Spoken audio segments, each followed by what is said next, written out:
Voilà.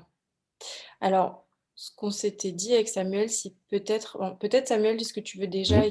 commencer à expliquer ce que tu entends par incompatibilité? Ouais, très bien. Hem, une incompatibilité entre une personne et un job, ça peut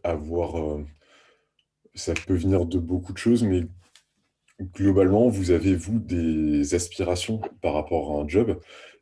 Certaines personnes, par exemple, envie de reconnaissance, d'autres personnes ont envie que leur job soit utile, d'autres personnes ont envie de gagner, beaucoup d'argent. Hem, vous pouvez, avoir des besoins, j'allais dire de vous sentir, heu, de partager des choses avec vos collègues et cetera et vous avez des choses qui vous font plaisir, des choses que vous faites plutôt spontanément bien. Plus votre job va être cohérent avec ces différents aspects, avec ce que j'appelle vos différentes envies profondes, plus enfin, plus vous allez être énergisé par votre job et à l'inverse, s'il y a beaucoup d'incompatibilité, que ça soit, de valeurs entre grosso modo les gens autour de vous et vous, entre le travail qu'on vous demande de faire et ce avec quoi vous êtes à l'aise et cetera, plus il y a d'incompatibilité, plus vous risquez de dépenser plus d'énergie que votre job ne vous en donne et plus, vous risquez de vous y sentir mal. Voilà en 1 minute, ce que je peux appeler incompatibilité. Je te De rends la main, Aurélie. Ouais, c'est gentil, je te remercie. De toute façon, on va expliquer un petit peu plus, par la suite en fonction de vos questions. Du coup, ben, je vais prendre juste le temps, moi, de me présenter, puis ensuite, Samuel, si tu veux te présenter. Donc Ouais, ça pour marche. celles qui ne me connaîtraient pas, je m'appelle Aurélie Da Silva, je suis coach et moi, mon sujet, de prédilection, c'est le syndrome de l'imposteur et tout ce qui va avec. Donc et ben, la peur du regard des autres, d'être jugé, le sentiment de ne pas être légitime, de ne pas être à la hauteur, voilà, la dévalorisation de soi et puis tout ce qui va derrière, surmenage, procrastination. En général, le bingo, du syndrome de l'imposteur, c'est les personnes que j'ai au téléphone qui, dans leur parcours, ont connu, un burn-out, potentiellement ont vécu une relation très difficile avec une personne qu'on pourrait juger malveillante ou que certains disent pervers narcissique et le dernier élément et là, je me dis: «Bon, vraiment, c'est le profil type». Souvent, c'est des personnes qui sont à haut potentiel intellectuel, donc pas toutes, mais souvent avec un profil hypersensible ou en tout cas un mode de fonctionnement qui correspond pas toujours à celui qu'on croise le plus souvent. Donc voilà et moi j'accompagne, des personnes, dans un accompagnement qui dure, plusieurs mois. Mais je ne veux pas en parler ici, on en parlera à la fin si ça vous intéresse et je vais laisser la parole à Samuel pour qu'il puisse, expliquer, un petit peu ce qu'il peut faire avec ses clients et clientes. D'accord. Merci, Aurélie. Les personnes qui viennent me voir, souvent, se sentent mal dans leur job, hem et elles peuvent, se dire qu'elles ont besoin de changer. Simplement, elles savent pas forcément enfin, si effectivement elles ont besoin de changer ou s'il y a une correction à apporter. 2, si elles ont besoin de changer, elles savent pas forcément vers quoi. Hem, c'est, Abraham Maslow qui a une citation que j'aime beaucoup qui est, que, «Savoir ce dont on a envie est une prouesse psychologique rare et difficile». Hem et et donc ces personnes-là, souvent, ont pas forcément appris à écouter leurs émotions qui indiquent ce dont elles ont besoin ou font pas forcément confiance à leur intuition, ou tout simplement, se demandent, «J'ai envie de changer de job, mais c'est quoi la méthode? C'est quoi les étapes?» hem et donc je les accompagne à se connecter à leur source de curiosité, à se connecter à ce dont elles ont envie, à les à donc identifier leurs envies et ensuite à identifier des idées de projets professionnels hem, qu'elles peuvent explorer en rencontrant des gens, en prenant de l'information pour, choisir in fine une une prochaine étape professionnelle, et une vision de la vie qu'elles souhaitent avoir, et identifier un plan d'action qui va concrètement leur permettre, d'y arriver. Voilà ce que je fais avec, mes clientes et clients.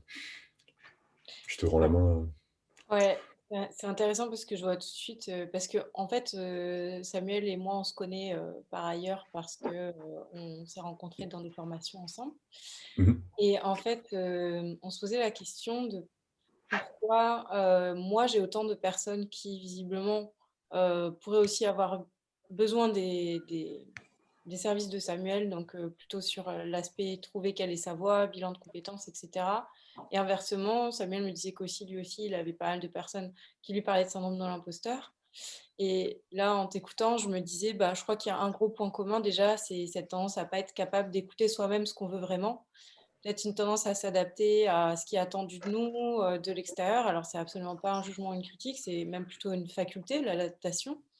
C'est juste que peut-être, c'est une faculté qui a été trop utilisée, un peu à son détriment et que maintenant, peut-être que vous avez envie de vivre autre chose et de vous concentrer sur, bah, finalement, qu'est-ce qui est juste pour vous? Quel serait, vraiment, ce qui vous permettrait de vous épanouir, de fleurir et pas juste de survivre, comme je le dis souvent. Mmh. Du coup, ce qu'on s'était dit, c'est qu'on pourrait vous proposer, de nous mettre dans la conversation, donc en bas, dans «Converser», vous pouvez, nous écrire quelles étaient vos questions par rapport à ce sujet, justement de, ben, reconversion et d'être mal dans son job. Vous êtes les bienvenus, ça nous permettra, ben, justement de vous répondre parce que c'est une session questions-réponses. Ou alors s'il y a des courageuses et je sais qu'en visio, alors qu'on ne se connaît pas, c'est pas toujours facile.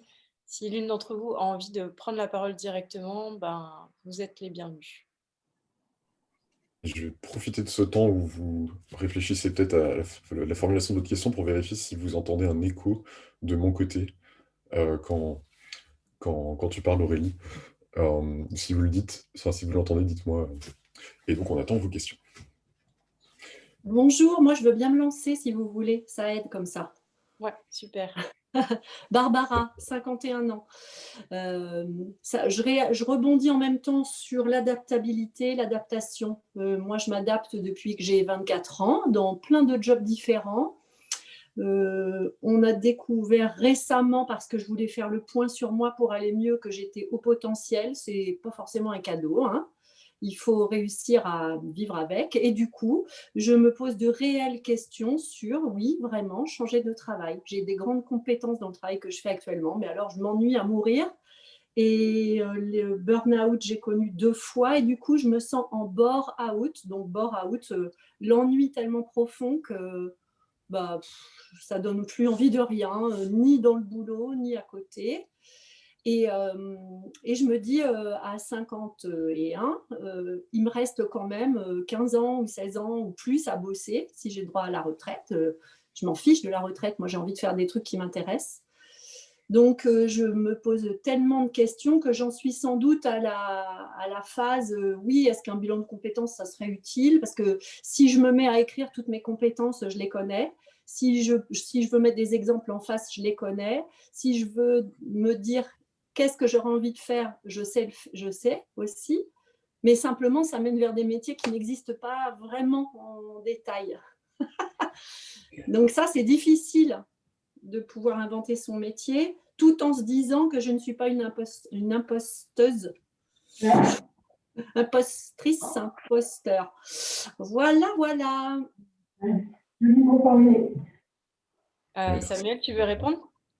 Euh, En fait, je veux bien répondre en sachant que j'entends qu'il y a aussi quelque chose, enfin, une partie syndrome de l'imposteur. J'aimerais juste clarifier, Barbara, enfin, merci pour ta confiance et merci d'exposer Voilà, cette je vous en situation. prie. Qu'est-ce que tu attends, toi, enfin, j'allais dire, quelle est ta question ou qu'est-ce que tu attends de nous comme coach? Je ne sais pas par quel bout le prendre. Je sais pas par quoi commencer en fait. Je me D'accord. pose toutes les questions. Je pense bon, bah, j'ai compris que tout le monde n'est pas comme moi. Alors, c'est une découverte, mais je pense dans tous les sens. Je pense comme un arbre qui a des feuilles et des Mhm. branches, et tout ça, ça se recoupe, ça se mélange, et ça redescend, ça remonte. Et donc, je crois que je réalise toutes les questions qu'il faut que je me pose, mais alors je ne réussis pas du tout à hiérarchiser, à ça, voilà. Et moi, j'avais commencé une action personnelle avec une coach de vie, Mhm. thérapeute, qui m'aide à y voir clair, avec une méthode qui travaille sur l'inconscient et l'écriture. D'accord. Ok, ça marche. Je vais te partager quelques éléments qui me viennent avant de passer la parole à Aurélie sur la partie syndrome de l'imposteur. Euh, c'est un symptôme hyper fréquent que d'avoir des idées dans tous les sens à un moment où on se pose la question de quoi faire, parce que les possibles sont vastes, surtout si, enfin, surtout j'imagine pour des profils haut potentiel. Euh, écrire enfin, l'écriture fait partie effectivement des choses qui permettent de fixer sur le papier les différentes idées. Il y a, en fait, j'ai envie de donner deux clés principalement. Euh, la première, c'est que tu vas avoir plein d'idées, et en fait, ces idées, euh, elles, elles viennent, j'allais dire, forcément d'un besoin ou d'une envie que tu peux avoir. Et par ailleurs, il y en a qui vont être plus ou moins propices à créer un job derrière, en fait. Et donc, euh, un outil que je propose aux personnes que j'accompagne, en fait, c'est de lister ces idées, et pour chacune de ces idées, de se demander quels besoins, valeurs, talents utilisables, sources de plaisir, bref, quelle envie profonde cette idée révèle, quelle au singulier ou au pluriel, et Ouais. donc et de les noter, voilà, et une fois qu'elles sont notées, de se poser la question, est-ce que cette idée mérite d'être creusée comme piste professionnelle, ou est-ce qu'elle a déjà fait son job en m'indiquant les éléments d'envie que j'ai, euh, et du coup, je peux la laisser tomber, mais je garde le fait que je sais que j'ai envie, j'en sais rien, d'utiliser mes mains Ouais. ou d'être utile. Euh, et une fois que l'idée est écoutée et que ce choix est fait, a priori, bon, elle revient moins fréquemment.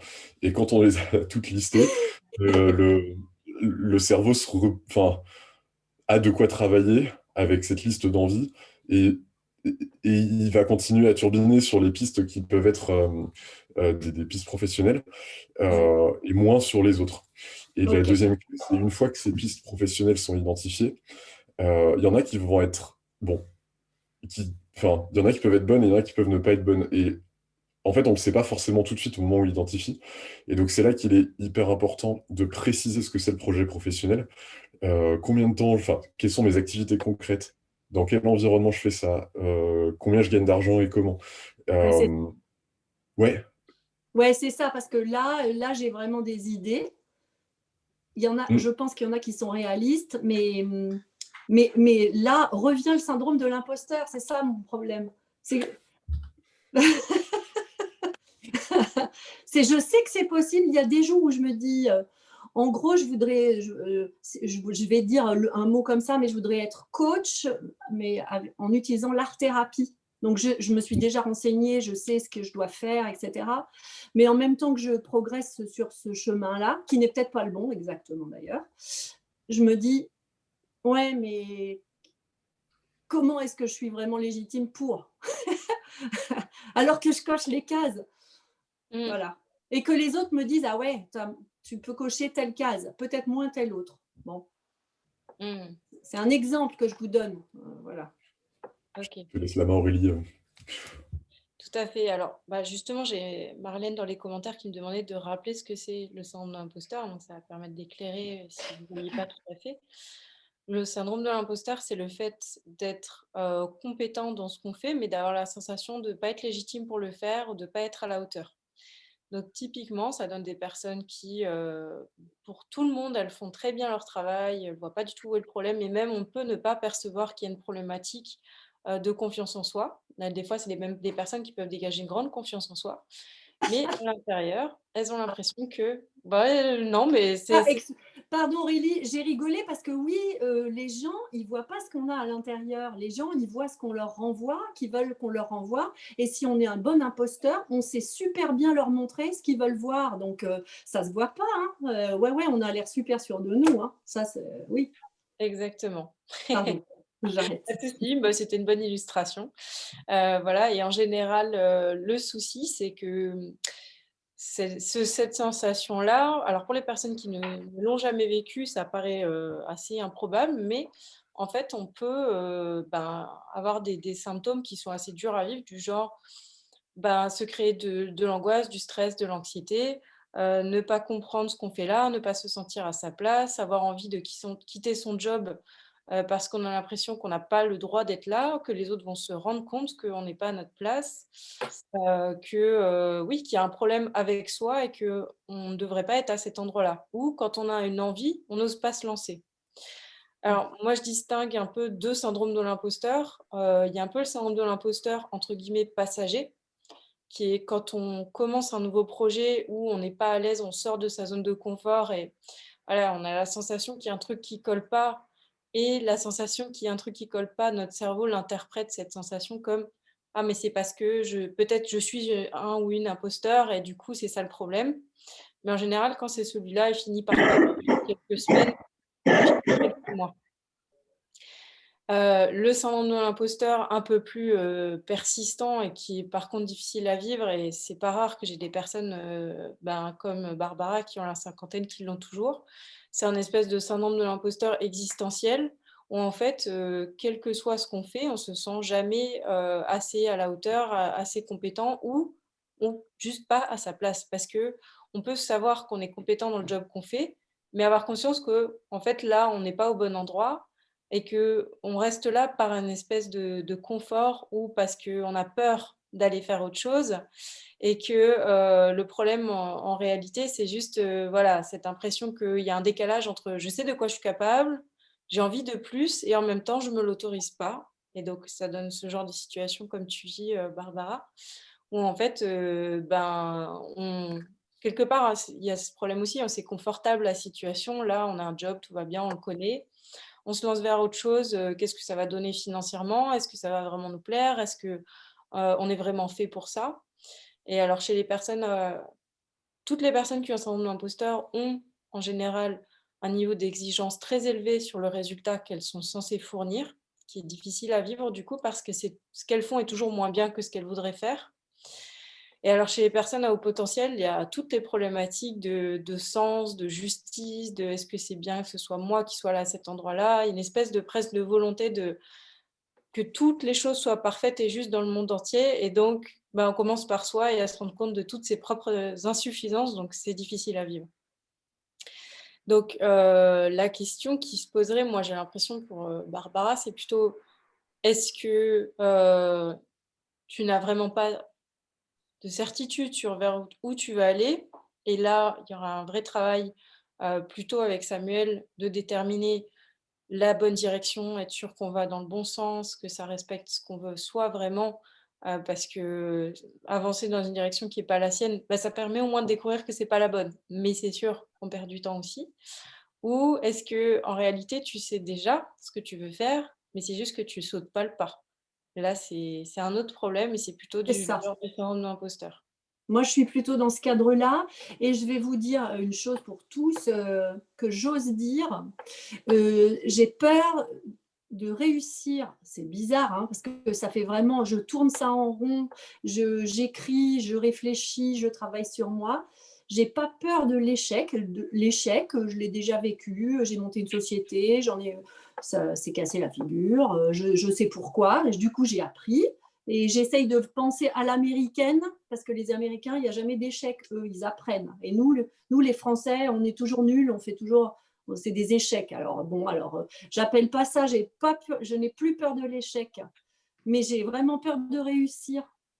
Ça me Mmh. fait autant peur. Mmh. Réussir, la barre, ouais, la barre, elle est au-dessus de moi parce que je rejoins ce que tu dis. C'est moi dans un ensemble, dans une société, j'ai des enfants, je dois donner l'exemple. Je suis aussi mère de famille, je suis aussi dans le monde associatif. J'estime qu'en tant qu'être humain, on doit pouvoir être intègre et montrer aussi un exemple. Oui, beaucoup Donc d'injonctions. la barre, ouais, c'est vachement haut, la barre est très haute. Mmh. Ouais et en fait, le problème, c'est quand on se met la barre très haut comme ça, il y a 2 réactions. Soit on s'y met à fond et donc on finit en burn-out, C'est ça. soit on a une telle anxiété à l'idée de tout ce qu'il va y avoir à faire, tout ce à quoi il faut répondre, On fait et ben, rien. voilà, on ne fait pas les choses et on est insatisfait de sa vie. Donc Voilà, c'est ça. Donc ceux qui ont moins de 50 ans, là, ils sont au bon endroit parce que si on peut le réaliser avant 50, c'est quand même une super bonne idée, hein.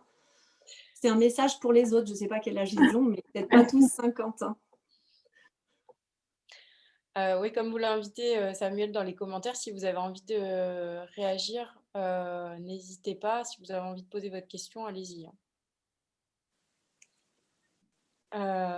Aurore, je ne sais pas si tu peux parler, si tu veux parler, parce que le contexte n'est peut-être pas l'idéal pour toi.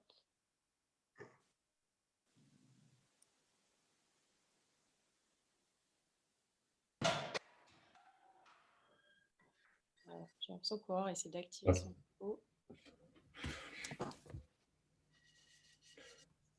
si jamais, Aurore, tu étais en train de parler, ce qu'on verrait pas forcément avec ton masque, sache que ton micro n'est pas activé. Ah, Oui, ouais, mais oui. Yes, non, je voulais dire que je vais plutôt écrire parce que le train est arrêté en pleine voie et pour pas déranger tous les passagers. Voilà. ok, pas de souci. Et ça marche. Alors, juste pour répondre à Marlène qui se demandait si ça se soigne, le syndrome d'imposteur, oui, c'est mon métier, heureusement. Après, comme on disait avec Samuel, c'est l'objet de cette discussion qu'on a aujourd'hui. Il n'y a pas de questions, je vais le laisser en parler un petit peu. Moi, j'ai beaucoup de personnes dans les personnes qui me suivent, qui reçoivent mes mails, qui m'expliquent qu'elles ne savent pas par quoi commencer. Est-ce que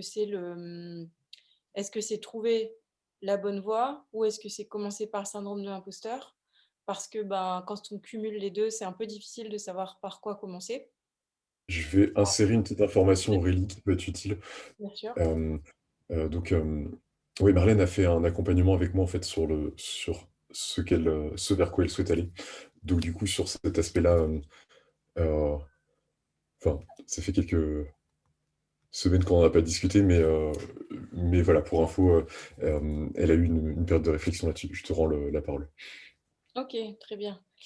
Ok, je comprends mieux le contexte. Oui, oui, effectivement, ça se soigne. En fait, le syndrome de l'imposteur, c'est un fonctionnement, en fait. On en a tous les êtres humains, nous avons des espèces de schémas de fonctionnement. Et c'est juste que les personnes qui fonctionnent sur un syndrome de l'imposteur ont un schéma en commun, qui est une tendance, comme je l'expliquais au départ, à se suradapter au monde extérieur et à ce qui est attendu d'eux.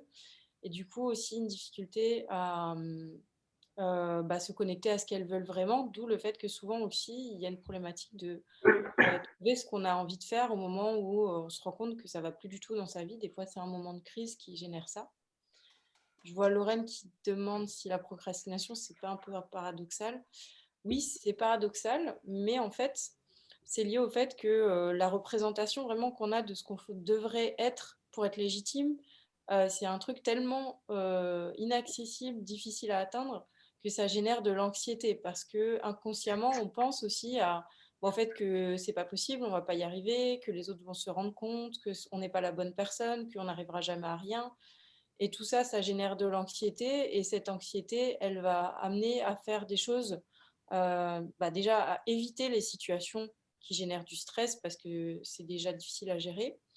Et donc, être dans la procrastination et compenser l'anxiété par ce qu'on appelle du tampon émotionnel. Regarder des trucs sur Netflix, manger, faire du shopping quand on a le droit qu'on n'est pas en couvre-feu. Enfin, tout ce qui peut éviter de se retrouver confronté à la situation qui génère du stress. Et Samuel, est-ce que tu veux nous parler du coup un petit peu plus du coup, Aurore nous a répondu. Alors, je lis ce qu'elle nous a écrit. Ouais, ça marche. Je pense que c'est pour toi, Samuel. Mhm.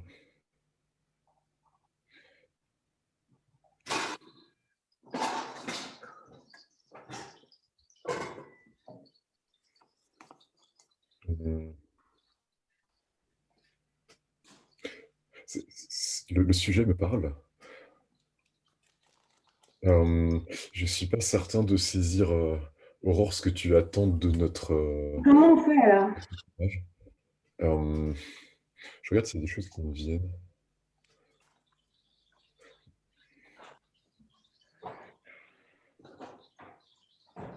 En tout cas, un élément qui me vient, c'est que, en fait, quand on est seul, Barbara le constatait, on a facilement beaucoup d'idées dans notre tête, de pistes, etc. Et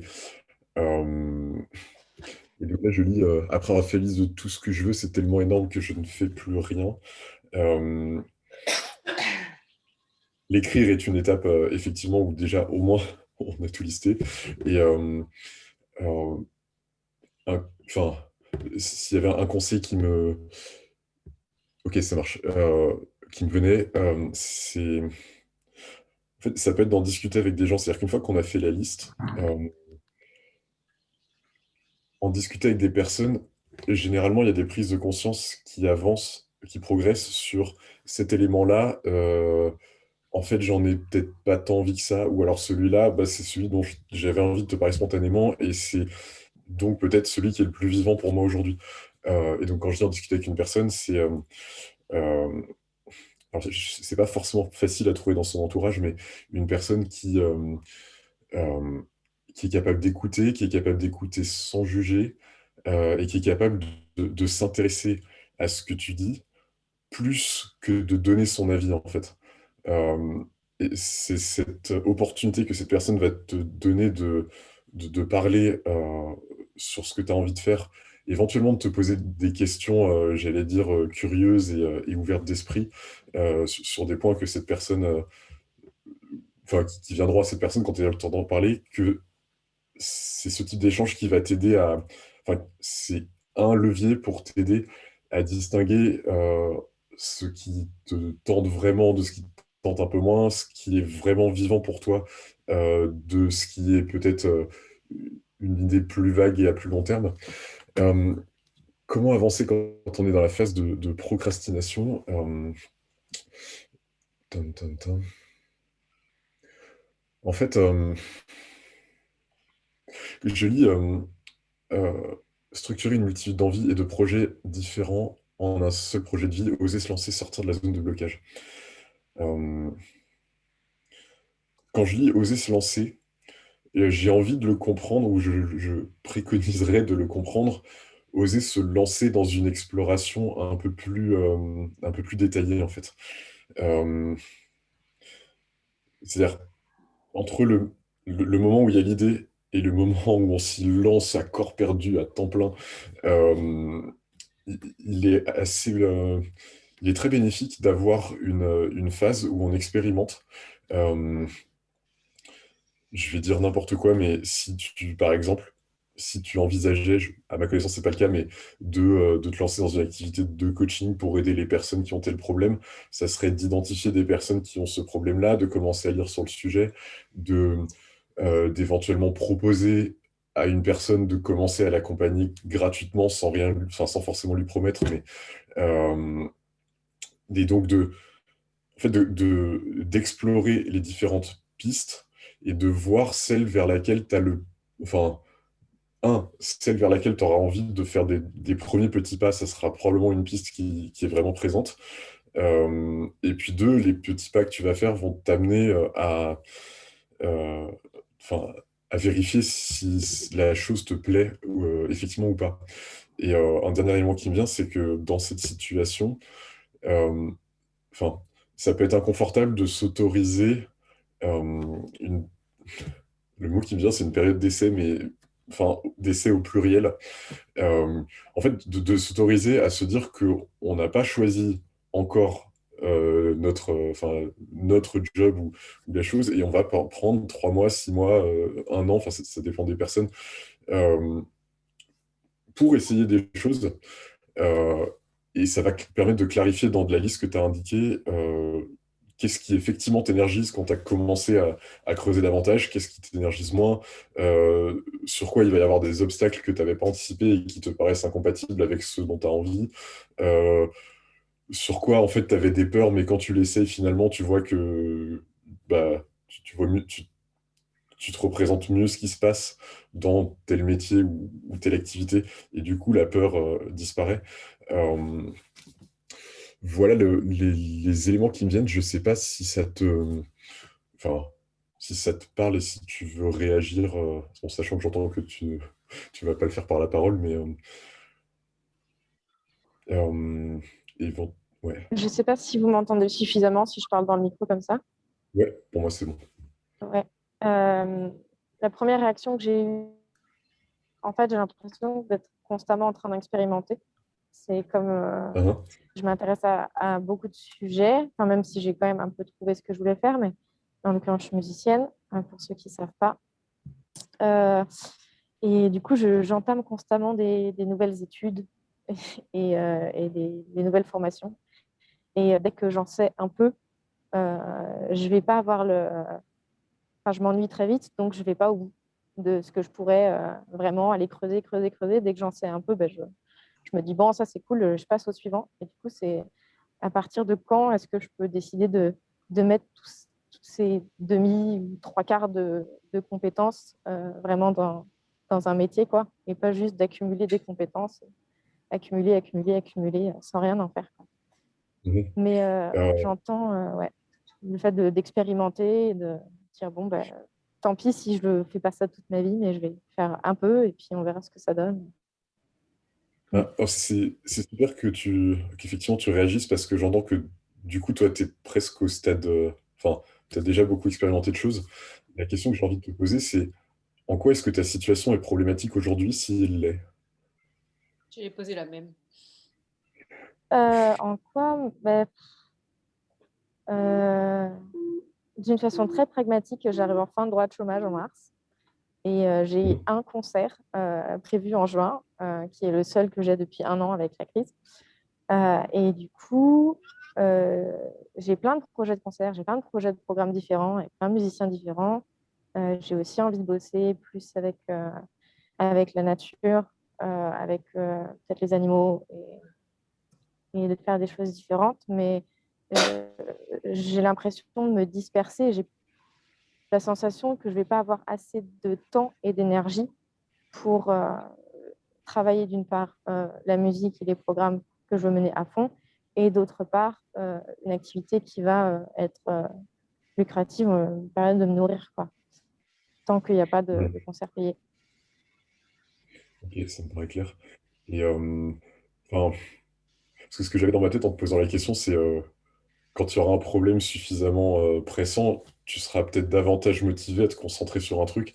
Et donc là, le fait qu'il y ait euh, disons qu'il y ait une ressource financière que tu as qui va ne plus arriver en mars, peut être un critère pour décider parmi je sais pas combien il y a d'éléments dans ta liste, d'un élément dont tu peux te dire que il a une assez forte probabilité d'être suffisamment rémunérateur suffisamment rapidement. Et en même temps, enfin, tu te sens de l'énergie pour le lancer, quoi. Euh, c'est un critère de choix qui me vient. Je sais pas si Aurélie, tu as envie, toi, d'ajouter des choses. Ouais, il y a deux points sur lesquels j'aimerais bien revenir et je pense que ça servira à tout le monde. Déjà, c'est le fait que il y a une notion comme moi qui m'énerve énormément et j'en ai parlé avec Samuel, je sais qu'on a un point de vue assez proche sur ça. C'est la question de la mission de vie où en fait on a quand même une culture qui a tendance à mettre en avant cette idée qu'on serait fait pour une chose et une seule, il faut trouver la bonne et tant qu'on l'a pas trouvée, ça se passe pas bien. Et en fait, c'est une idée qui peut peut-être servir à certaines personnes, mais pour la plupart des gens, je pense que c'est une idée qui peut être toxique parce que c'est un peu comme s'il fallait trouver le truc qui va nous permettre. Et c'est un peu le truc qui devrait nous permettre d'avoir bien gagné sa vie, aimer ce qu'on fait, être utile aux autres, utiliser nos talents naturels. Ça demande tellement de critères différents réunis que limite ça n'existe pas. Et puis la personne que vous êtes aujourd'hui, elle a peut-être plusieurs métiers idéaux en fait. Il n'y a peut-être pas que un seul métier qui conviendrait, il y en a peut-être plusieurs. Et puis vous allez expérimenter, changer. Il y a des personnes qui intègrent très vite les choses et s'ennuient vite aussi. Donc peut-être que le métier, il est idéal pendant 6 mois, un an, 2 ans ou plus. Et puis après, on passe à autre chose. Et il n'y a pas de drame avec ça. Mais il y a une espèce de pression à trouver vite et rapidement le bon truc.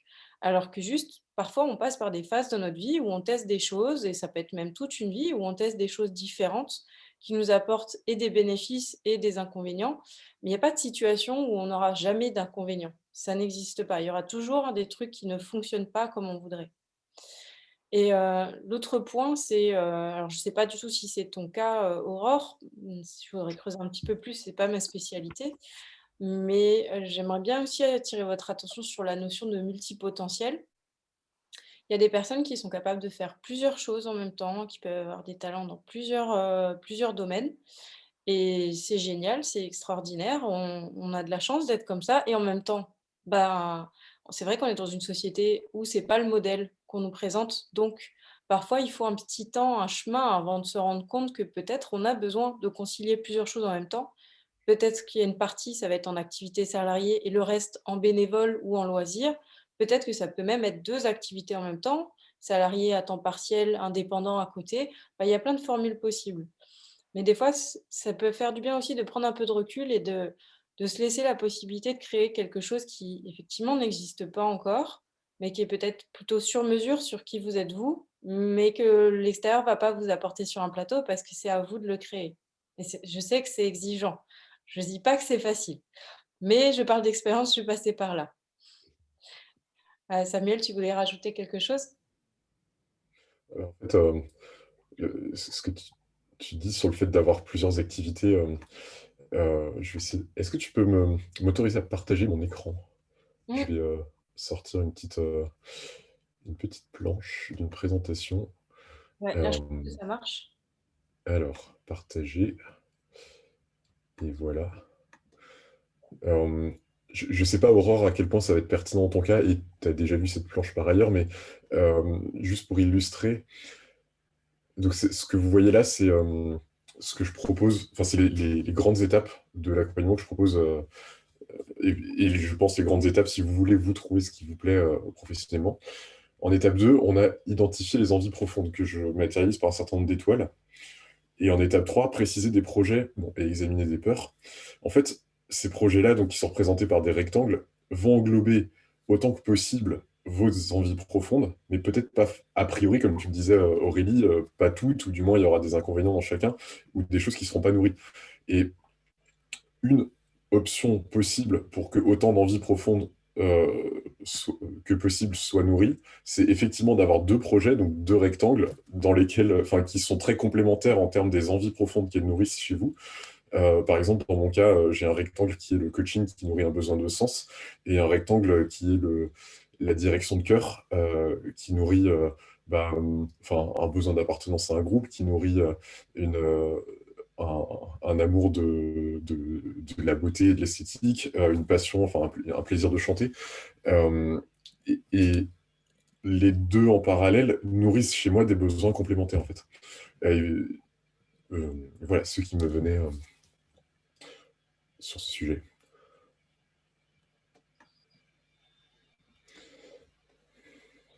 Je vois, Stéphanie aussi qui pose la question de comment briser le cercle vicieux quand on est dans la procrastination alors qu'on a une idée de ce vers quoi on a envie d'aller. Alors ça, c'est tout un travail, mais des premières pistes, ça serait déjà de vraiment faire le point, de prendre conscience du coût que ça a dans votre vie, là, de ne pas agir.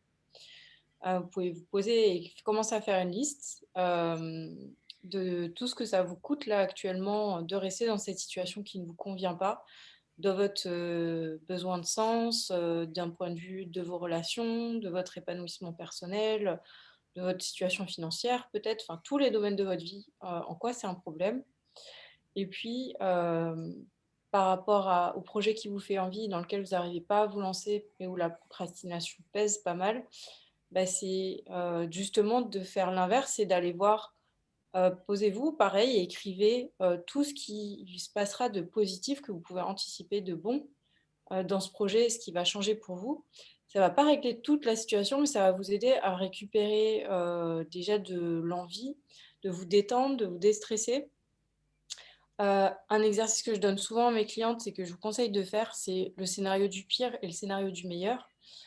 C'est-à-dire que vous allez écrire le pire scénario de ce qui va se passer si vous vous lancez dans ce projet-là. Mais tout, allez-y à fond. Les gens vous détestent, votre mari vous renie, la maison est vendue parce que votre boîte coule, vous finissez sous les ponts et en plus vous attrapez la gale et je sais pas. Vous écrivez ce qui vous vient. L'idée, c'est de vraiment mettre sur le papier qu'est-ce qui se passe à l'intérieur de moi qui génère autant de stress, d'anxiété et qui, en réalité, une fois que je le pose et que je le vois, je peux commencer à relativiser. Et puis, de l'autre côté, vous faites l'exercice du meilleur scénario et cette fois, vous allez écrire le meilleur scénario probable qui pourrait arriver en écrivant comment vous vous en sentirez dans cette situation, qu'est-ce que ça va générer de bien dans votre vie pour aller chercher justement de la ressource et que ça vous donne un nouvel élan et que ça vous donne envie d'y aller. Parce que le problème, alors moi je parle du point de vue du syndrome de l'imposteur, mais ça marche plus globalement quand on anticipe négativement une situation, c'est qu'on voit plus facilement le négatif que le positif et donc ça nous coupe de nos ressources. Parce que si on identifie trop de négatif, juste on n'y va pas, hein. Notre cerveau n'est pas, il est programmé pour notre survie. Lui, l'épanouissement, le développement personnel, ça ne l'intéresse pas. Tout ce qu'il veut, c'est que vous remplissiez vos besoins de base, que vous surviviez à la situation. Donc, s'il trouve que là, vous avez un toit, de la nourriture, un environnement à peu près sécure, votre envie de sens, il s'assoit dessus et il regarde Netflix. Donc, vous avez besoin de développer l'envie, d'aller vraiment voir pourquoi ça vous motive, en quoi il y a vraiment quelque chose là qui fait sens pour vous et d'anticiper tout ce qu'il y a de positif pour mobiliser cette énergie qui existe, mais qui est juste en sommeil et qui peut être réveillée justement pour vous permettre d'arrêter ce cercle vicieux. Tu voulais rajouter quelque chose sur ça, Samuel? Volontiers. Le premier élément, c'est que, enfin, plus un sur l'exercice que tu proposes du pire scénario et du meilleur scénario. Et vous allez probablement vous rendre compte que le pire scénario, c'est rarement de vous retrouver sous un pont avec la gale et plus probablement, dans le pire du pire, de vous retrouver sur le canapé d'un pote ou chez vos parents. Enfin, d'expérience, je sais que moi, ça m'a aidé en fait, de me projeter au pire, il se passe quoi? Euh, et ça m'a beaucoup rassuré et ça m'a permis de mettre des ressources mentales sur autre chose que cette peur enfin, ouais, sur autre chose que cette peur. Et pour compléter ce que tu disais, euh, en fait, là, j'entends, donc je relis, euh, je fuis et procrastine fortement car ça me stresse. Je sens bien l'envie et pour le moment, je m'en veux de pas bouger. Dans le ça me stresse, je te propose de te poser la question, qu'est-ce qui te stresse? Et ça peut être plein de choses en fait, et ces plein de choses vont être adressées, pour prendre un mot anglais différemment. Ça peut être par exemple une peur de ne pas réussir à constituer suffisamment vite, suffisamment de revenus financiers. Auquel cas, est-ce qu'une solution du type passage à temps partiel temporaire est envisageable, par exemple, ou bien même, enfin, regarder concrètement combien il te reste sur tes divers comptes en banque et savoir, enfin, combien de temps ça te donne devant toi. Ça peut être une peur de se mettre en avant, de proposer ses services à des personnes, auquel cas il y a peut-être, j'allais dire, une habituation à faire ou éventuellement quelque chose à travailler avec un professionnel. Ça peut être une peur d'être compétent sur son cœur de métier, mais pas sur le marketing. Et donc peut-être qu'il peut y avoir des formations à la vente de telle ou telle chose. Moi, j'en ai suivi une pour la vente de coaching qui a donné des clés que j'aurais jamais trouvées tout seul. Euh, et donc voilà, en fait, les personnes que j'accompagne enfin, je leur propose d'écrire de quoi elles ont peur précisément, et après de se poser la question, est-ce que cette peur, enfin, est-ce qu'on peut faire quelque chose pour contourner l'obstacle qui est révélé par la peur? Euh, donc voilà, si tu veux écrire tous les éléments que tu sens qui te freinent à passer à l'acte et voir s'il y a des solutions qui peuvent être mises en face, ça peut t'aider justement. Parce qu'en fait, enfin, j'ai même envie d'ajouter que le stress, la peur, euh, on le voit beaucoup comme quelque chose à surmonter ou comme quelque chose de néfaste à un changement de carrière. Euh, pour moi, toutes les émotions sont utiles. Et en fait, la peur, pour moi, le message principal qu'elle passe, notamment dans un contexte de changement de carrière, c'est qu'est-ce qui est dans le noir et qu'est-ce qu'il faut éclairer, en fait. Qu'est-ce que je, disons, qu'est-ce que je connais pas encore bien et qu'il faut que j'aille voir de plus près, que ce soit en se formant, en demandant à des personnes qui font le métier à quoi ça ressemble, en commençant à essayer. Et donc, heureusement que la peur est là, parce que tant que vous ne voyez pas précisément, vous risquez de vous lancer dans quelque chose qui va être dangereux pour vous. Et donc, écoutez-la et posez-vous la question, qu'est-ce qu'elle me demande d'aller vérifier, en fait? Voilà ce qui me vient. Oui, tout à fait d'accord avec ce que tu viens d'expliquer. Je rajouterais aussi que je suis absolument d'accord sur le fait que la peur, elle est utile. Après, une fois que vous avez fait vos explorations et qu'on peut considérer que vous avez été raisonnablement informé et que vous êtes sûr d'en avoir envie, n'attendez pas de ne plus avoir peur, ça ne va pas arriver. Ça n'arrive Oui, pas. effectivement. Il n'y a plus qu'à se jeter dans l'eau froide du bain et ensuite elle va devenir plus confortable. C'est ça. Et moi aussi, ce que je voyais là dans ce que Stéphanie nous a écrit, elle parlait du fait que sa psy-coach lui a dit que ce serait bien qu'elle se lance à son compte. Alors, en indépendante, je ne sais pas du tout si tu veux nous en dire un petit peu plus, Stéphanie. Mais la question que je me pose en voyant ça, c'est à quel point est-ce que c'est un projet qui te convient à toi de te lancer en indépendante aussi? Voilà, c'est ça. Est-ce que ça te conviendrait de te lancer comme indépendante? Est-ce que c'est une vraie envie que tu as? Ah, bonjour, je vais plutôt le dire, l'exprimer à l'oral parce que par écrit, c'est un peu compliqué. De métier, moi, je suis travailleur social. Et j'ai travaillé uniquement en associatif et en salarié. Déjà, pour les travailleurs sociaux de base, se mettre à son compte, ça n'existe pas ou peu. C'est même, je pense que ça peut être même très mal perçu par rapport à cette profession-là. Donc déjà, il y a ça à dépasser, mais en soi, je ne crois pas que ça soit complètement la difficulté pour moi.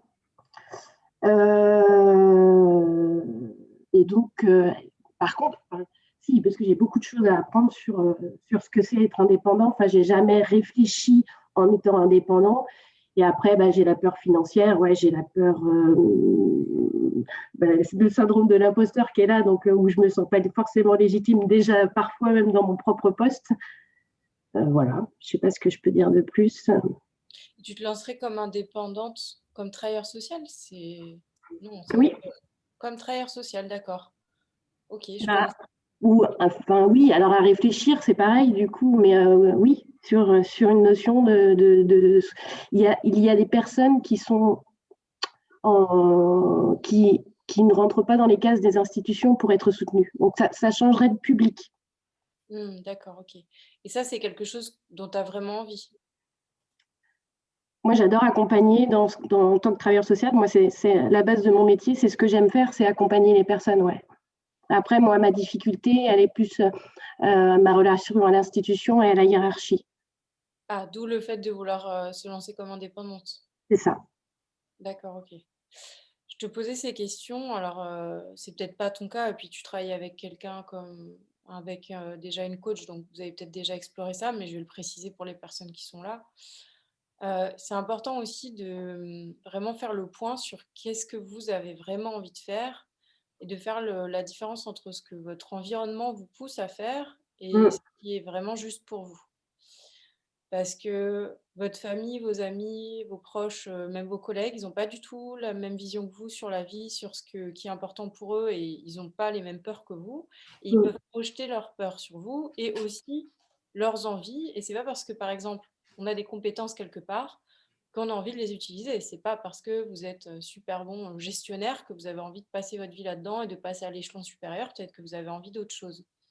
Donc c'est une vraie question à se poser. Là, c'est un travail plutôt avec Samuel quand on n'est pas certain de vers quelle direction, qu'est-ce qui est juste pour soi et faire la différence entre la pression sociale et puis vraiment moi, quelles sont mes aspirations et qu'est-ce qui me permettrait de m'accomplir. Ce que tu es en train de dire, ça me parle beaucoup parce que c'est tout le travail que je fais vis-à-vis de ma famille et de mes proches, mais plutôt ma famille du coup. Moi, j'ai fait un travail de systémie avec ma famille. Et du coup, là, j'ai mis beaucoup de distance avec ma famille parce que je sentais bien qu'à part m'adapter à leurs attentes, je savais même pas ce que j'avais envie pour moi. Euh, et puis, en parallèle de cette distance, il y a eu cet accompagnement-là avec ma coach là, qui s'est mis en place.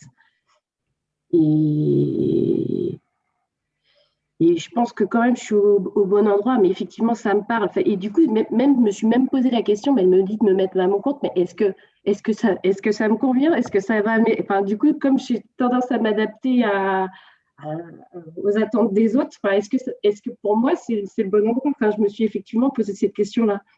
Mm.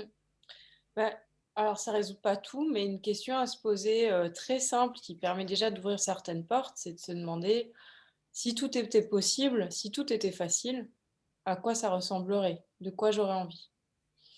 Si les autres étaient absolument d'accord, quoi que je fasse, et trouvent que ce que j'ai choisi, c'est formidable et me soutiennent en toutes circonstances, qu'est-ce que je ferais? Parce que c'est pas évident, surtout quand on a cette tendance à s'adapter ou se suradapter même, de faire la différence entre ce qu'on veut vraiment et ce qu'on fait pour faire plaisir, sans s'en rendre compte même, ça peut être inconscient. C'est juste qu'on ne se laisse pas la place pour juste notre propre ressenti, que parfois pour des raisons personnelles, familiales, dans son parcours personnel, on a parfois débranché, moi, ce que j'appelle le capteur de son propre ressenti pour survivre dans un environnement où il valait mieux ne pas trop ressentir ce qu'on veut vraiment, et il vaut mieux s'adapter à ce que les autres veulent parce que l'environnement ne laissait pas la place pour. Quand on a grandi dans un contexte comme celui-là, par exemple, ben, il y a un travail de reconstruction pour savoir, en fait, moi, quand je suis toute seule, qu'il n'y a personne d'autre pour me dire ce que je dois faire, qu'est-ce que ça donne exactement? C'est pas toujours évident. C'est exactement là où j'en suis, effectivement. C'est ce que je cherche, là, du coup. Mm. Et je vois Aurore qui disait, est-ce que c'est possible de concilier besoin d'autonomie, liberté et peur des responsabilités inhérentes à un travail indépendant? Bah oui, je pense, hein, il y a des indépendants qui ont vécu la peur des responsabilités, ça dépend des personnes. Samuel, tu as envie de réagir sur ça? Mmh. Là, enfin, ce qui me viendrait spontanément, c'est quand tu parles de peur des responsabilités, de quoi est-ce que tu as peur précisément?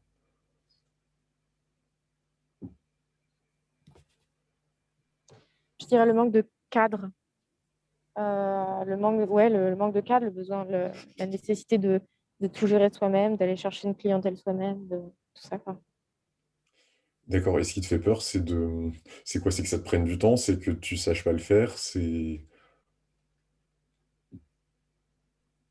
Je Qu'est-ce que... dirais Enfin, plus que je sache pas le faire. d'accord. Euh, Auquel cas, et je pense que c'est au cas par cas selon les métiers, euh, ça peut très certainement s'apprendre. Enfin, en tout cas, aller chercher des clients. Donc, Aurélie et moi, on l'a appris euh, dans une formation ouais, enfin, qui nous a beaucoup aidé à le faire et on ne l'aurait probablement pas deviné tout seul. Et ça peut beaucoup dépendre des métiers, parce que enfin, le coaching est hyper différent de la vente, j'en sais rien, de chaussures ou d'autres choses. Donc, peut-être une piste et qui va dépendre du projet que tu voudrais lancer, pour lequel tu voudrais arriver à vendre, serait de... Enfin, le premier truc qui me vient comme ça, c'est de taper sur Google comment vendre tel truc et voir s'il y a des premiers éléments qui viennent pour, ne serait-ce que pour te donner une piste sur, enfin, sur c'est quoi le mécanisme, quoi. Enfin, je sais que, euh, notamment, pour prendre l'exemple du coaching, beaucoup de coachs euh, sont ravis de découvrir que c'est en apportant gratuitement de la valeur à des personnes qu'on crée un lien de confiance et qu'elles peuvent s'apercevoir que ce qu'on peut leur apporter leur est vraiment utile. Euh, et, et, et du coup, enfin, moi, ça a été pour moi le déclic de me dire, ouais, en fait, je me sens de vendre, mais au sens, enfin, de vendre de cette façon-là, plus que d'une façon où je vais empiéter sur l'espace d'attention des autres sans raison valable. Enfin, donc, euh, donc là, je rentre un peu dans le détail sur la peur de ne pas réussir à vendre, mais du coup, enfin, ouais, le point qui me venait très spontanément, c'est c'est de se renseigner sur comment ça fonctionne pour vendre là où tu as envie de vendre et, et voir si c'est quelque chose que tu te sens plus de faire une fois que tu as une idée de comment ça fonctionne. Je sais pas si tu as envie de réagir.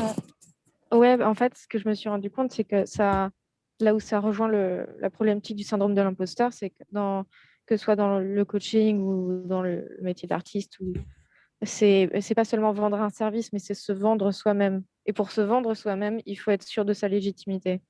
Et du coup, voilà. C'est à quel moment est-ce que je vais me sentir assez légitime pour me vendre, moi? Et allez, légitimité, je te le laisse, Aurélie. Ouais, pas de souci. Déjà, avant de te répondre à ça, je voulais juste dire une chose. On ne naît pas indépendant. Il n'y a pas des gens qui naissent avec la fibre où on arrive, on sait direct comment on recrute des gens, qu'on sait comment ça marche la sécu des indépendants, tout ça. Non. C'est pour ça qu'il y a des organismes en France qui proposent de suivre les personnes qui créent leur entreprise. On n'est pas seul, on est quand même dans un pays où on peut être pas mal accompagné.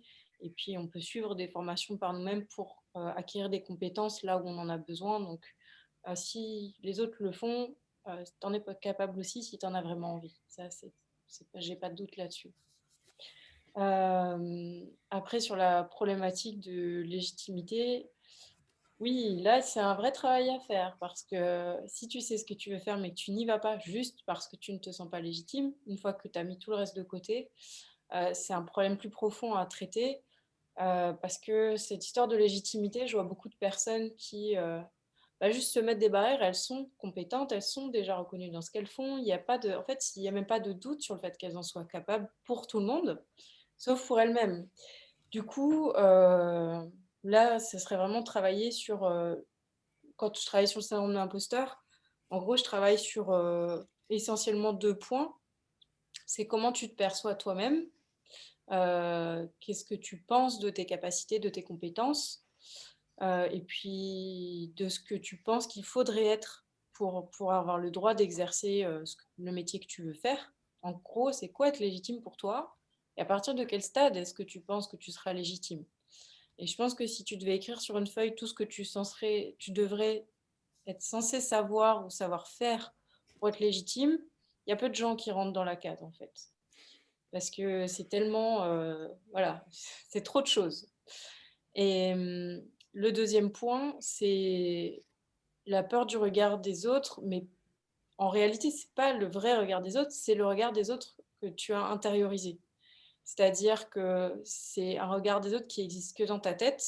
Peut-être que les gens t'ont fait des remarques, peut-être dans le passé, etc. Mais c'est venu juste alimenter ce regard des autres interne qui est une espèce de juge intérieur qui est là pour vérifier si est-ce que effectivement tu es assez compétente, que tu as le droit d'être là ou pas, est-ce que ce que tu fais c'est bien ou pas. Voilà, et donc travailler sur ça aussi, à le faire le rendre plus doux, plus conciliant, parce qu'en réalité, les autres sont souvent beaucoup moins durs avec nous-mêmes que nous-mêmes, on ne l'est avec nous. Et donc, on anticipe une réaction des autres qui est souvent beaucoup plus dure qu'elle ne va l'être en réalité. Donc, voilà, c'est vraiment les 2 grands points sur lesquels on travaille quand on travaille sur le syndrome de l'imposteur. Je vois qu'il y a une autre question d'Emile, j'ai pas eu le temps de lire. Et le temps que tu la lises éventuellement, je vais en profiter parce que je vois il est 13h et il y a peut-être une partie d'entre vous qui vont souhaiter partir. Aurélie, comme moi, avons chacun notre mailing list et on diffuse de façon plus ou moins régulière en ce qui me concerne des éléments, enfin, ne serait-ce que des dates de live Zoom ou des contenus, des vidéos, des articles. Si jamais vous êtes intéressé, a priori, vous êtes probablement dans l'une des 2 mailings. Et si vous êtes intéressé par l'autre, ou les deux, vous pouvez indiquer votre adresse mail dans le chat. On va vous ajouter, je crois que c'est le cas de la tienne et je suis sûr que c'est le cas de la mienne. On a des liens de désabonnement au cas où ça finirait par ne plus vous intéresser. Donc voilà, si ça vous intéresse, n'hésitez pas à mettre votre adresse mail dans le chat ou si vous ne voulez pas la mettre dans le chat, éventuellement, si vous ne voulez pas la diffuser, vous pouvez nous dire dans le chat que vous êtes intéressé. Je pense que nous, on peut les retrouver techniquement via Zoom, même si ça sera un peu moins facile. Mais si vous voulez préserver votre anonymat, n'hésitez pas.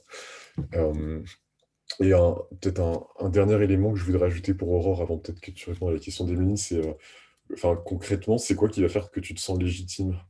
Et par exemple, enfin, ce qu'on nous a appris en coaching, c'est que si on sait qu'on peut faire passer d'une personne d'un état A à un état B, alors on est légitime parce qu'on sait le faire. Enfin, j'ai déjà fait passer des personnes d'un état où elles savent pas ce qu'elles veulent faire à un état où elles savent quelle va être leur prochaine étape professionnelle et quel est le plan d'action. Je l'ai fait, enfin, ça a fonctionné sur tous les clients qui ne sont pas tombés malades au milieu, en gros. Et donc, du coup, je sais sur quoi je suis légitime. Je sais que je peux promettre à une personne, en vérifiant qu'il n'y a pas de gros problèmes sérieux, mais qu'elle va réussir à identifier une prochaine étape professionnelle.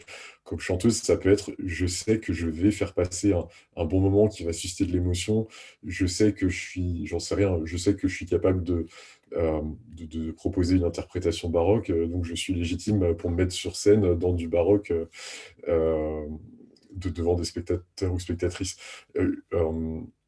Ce que je dis ne doit pas être prescripteur, mais c'est vrai que c'est super important de se poser précisément la question de qu'est-ce qui pour, enfin, tu le disais, Aurélie, de quoi je pense que j'ai besoin pour être légitime, et ensuite de vérifier enfin, effectivement, que vous n'avez pas mis la barre trop haut, si pour être légitime, vous avez besoin de maîtriser tous les styles et de surtout jamais vous planter sur scène et enfin, et d'être capable de faire votre prestation robotiquement la même d'une fois sur l'autre ou je sais pas quoi. Enfin, effectivement, vous risquez de ne pas atteindre la barre et vous pouvez du coup présenter ces éléments qui vous paraissent, enfin, ces indicateurs de légitimité à des personnes qui seraient vos clients ou clientes potentiels ou vos spectateurs ou spectatrices et voir ce qu'ils en pensent pour vérifier que vous n'avez pas mis la barre trop haut par rapport à leurs attentes réelles en fait. Fin de mon incise. Ah oui, alors, je réponds au message qui est dans les commentaires. Alors, si vous voulez que... Alors, moi, j'ai un moyen de récupérer l'adresse mail sans me prendre la tête. C'est pas le cas de Samuel pour l'instant. Donc, si vous voulez laisser votre mail pour Samuel, il faut vraiment l'écrire. Si vous voulez le laisser chez moi, vous pouvez le laisser en vous inscrivant sur cette page-là. C'est la page d'accueil de mon webinaire où j'explique un petit peu plus du coup comment fonctionne le syndrome de l'imposteur, quelles sont les pistes pour en sortir, qu'est-ce qui se passe exactement quand on vit cette situation-là. C'est un webinaire qui dure 1 heure pour lequel on m'a régulièrement remercié. Donc clairement, à la fin, je vous ai au téléphone ou pas, ça m'importe peu. C'est juste que je sais que ça a aidé d'autres personnes. Donc, c'est une ressource qui peut vous aider à comprendre ce qui vous arrive. Donc, n'hésitez pas à aller voir. Et par ailleurs, oui, effectivement, maintenant que tu le dis, sur la page d'accueil de mon site que je viens d'indiquer en bas, il y a un formulaire d'inscription à la newsletter. Donc, c'est peut-être aussi un moyen. Ah, tu veux pas la mettre, Ok, tu veux pas mettre l'adresse dans le... c'est fait la dans le chat. Ah ouais, tu l'as mis dans la conversation, je la vois pas. Ah, pardon, parce que effectivement, j'ai un moi à Marion qui est activé. On va le recopier-coller pour tout le monde. Là. Et je vais lire ce que dit Emeline.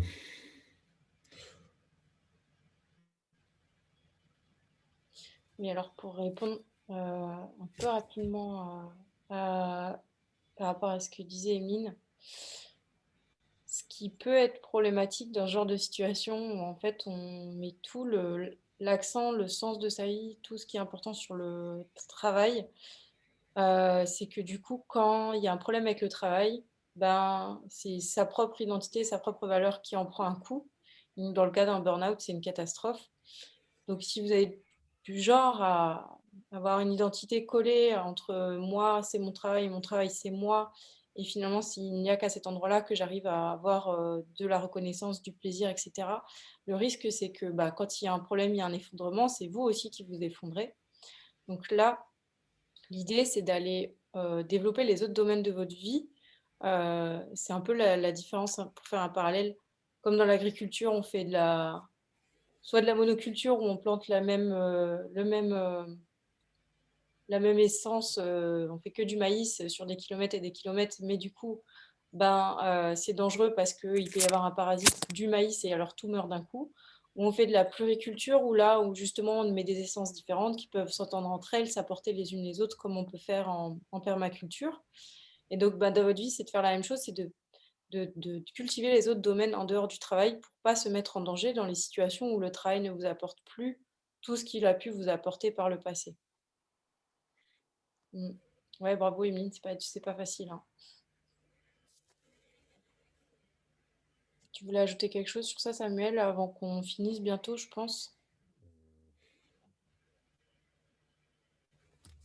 Écoute, il n'y a rien qui me vient de plus que ce que tu as indiqué, donc Ouais, Alex, on est conscient, hein, c'est difficile le lien social en ce moment. Même de développer des activités à côté, c'est toujours faisable, mais c'est vrai que dans une période un peu particulière, c'est pas l'idéal. Mais même dans une période pas idéale, il y a des choses à faire qui restent intéressantes et il ne faut pas baisser les bras en se disant j'attends la fin du Covid, déjà parce qu'on ne sait pas quand ça se termine. Et ensuite, il y a des choses qui existent toujours et c'est notre résilience, notre capacité à nous adapter qui peut être mobilisée là et à nous faire découvrir d'autres facettes de nous-mêmes qu'on n'aurait pas vues par un autre moyen. Est-ce que c'est et, bon pour toi? Oui, vas-y. je suis très tenté de compléter parce que j'ai déjà coaché 2 personnes sur ce sujet. Je me souviens notamment de mon prof de direction de chœur donc chef de chœur, hein, qui se disait, enfin, à qui ça manquait de diriger des vrais gens. Et en fait, en posant quelques questions, il s'est aperçu euh, qu'en fait, il pouvait tout à fait regrouper 8 amis chanteurs et chanteuses dans une église, à des endroits, du coup, à un endroit où ils peuvent se mettre à suffisamment de distance les uns et les unes des autres. Euh, et du coup, ça a nourri le besoin qu'il avait pendant le premier confinement, de faire de la musique avec d'autres personnes. Euh, et, euh, et par ailleurs, quand j'entends besoin de lien social, j'ai envie de témoigner de ce que c'était, je crois, le deuxième confinement. J'ai passé une semaine, enfin, tout seul dans la maison de vacances d'un pote. Et en fait, il se trouve que je coachais des personnes à peu près tous les jours. Et enfin, en tout cas, j'ai fait l'expérience de ce que enfin, Zoom ou d'autres logiciels de vidéoconférence euh, nourrissent mon besoin de relation. euh, Certainement pas de façon aussi parfaite qu'un échange en face à face. Euh, pour autant, euh, c'est un moyen qu'on a et je peux, si ça te paraît pertinent, t'inviter à te poser la question, comment est-ce que tu peux nourrir ce besoin de lien social avec les moyens dont tu disposes aujourd'hui, en fait. Tout à fait. Et tu n'es pas obligé d'y répondre, c'est une question de coaching que je t'offre. Je vois pas d'autres questions dans le chat. Ouais. Je pense qu'on va pouvoir conclure ici. Comme vous l'a signalé, si vous avez envie de plus d'infos ou quoi, n'hésitez pas à aller sur nos sites et à nous contacter. Vous l'avez vu, on est des vrais humains et on répond. Et je pense qu'on est plutôt sympa. Donc, on ne mord pas. Dans tous les cas, moi, j'étais très contente de faire ce temps avec vous. J'espère que ça vous a apporté des réponses. Visiblement, oui, pour certains. Merci, Samuel, d'être venu. Et est-ce que tu veux nous dire le mot de la fin? En mode impro total. La grosse Euh, pression, c'est ce que je me suis dit. Oh mon Dieu. Dans la tête, hein, ça peut être merci, bonne journée, hein. Enfin, je vais me laisser inspirer, mais non, je sais pas, ce qui me vient là comme ça, c'est de façon générale. Là, on parlait de créer du lien social dans ces temps de Covid et de se poser la question comment est-ce que je peux faire dans les contraintes actuelles. Et enfin, et c'est vraiment une question, je sais pas enfin, si, mais probablement sur le syndrome d'imposteur et en tout cas dans l'orientation professionnelle, euh, qui est hyper important d'avoir le réflexe de se poser. Il y a tel obstacle, comment est-ce que je peux faire? J'ai telle peur, comment est-ce que je peux faire pour enlever, etc. Donc, enfin, et c'est une technique de coaching fondamentale que de poser des questions et d'auto-coaching que de se poser vraiment les questions et de les formuler et d'y mettre des réponses. Et j'avais la envie comme ça de vous inviter euh, à vous poser enfin, précisément les questions et à chercher des réponses soit les vôtres, soit en les posant à des personnes en face. Et donc, de vous souhaiter de bons questionnements pendant la fin de cette semaine.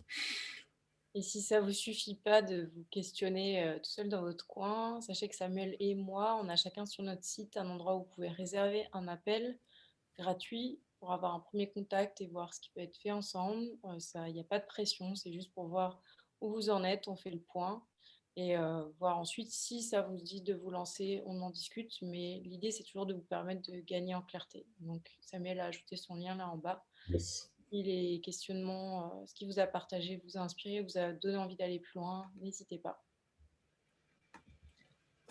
Bon, alors on vous laisse ici et belle journée à tous. Merci beaucoup tout le monde. Belle journée.